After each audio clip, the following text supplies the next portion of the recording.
আজকে আমরা আমাদের অতিথি যিনি কষ্ট করে আমাদের দিয়েছেন আমাদের উদ্দেশ্যে কথা বলার জন্য, আমরা তার কাছেই আমরা আজকে কথা ঠিক কিনা আমরা জানি তার বুকের বেদনা।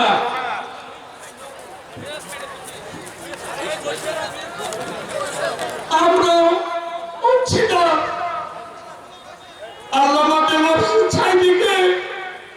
দিনাজপুরের ৭৬ সালে এসেছিলাম,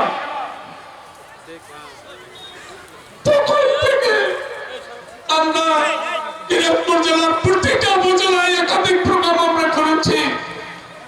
আমার বিশিষ্ট বন্ধু একই বেডে আমরা থাকতাম, আজকে চলে গেছে আল্লাহর ডাকে সাড়া দিয়ে।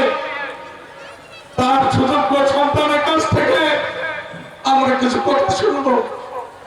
আমি আর কথা বলতে পারবো না, দোয়া করবেন, তার জন্য দোয়া করবেন, আল্লামা সাইদি সাহেবের জন্য দোয়া করবেন। যেসব আমাদের নেতা তাদেরকে ফাঁসিতে ঝুলিয়েছে এবং আমৃত্যু কারাদণ্ড দিয়ে তাদেরকে হত্যা করেছে,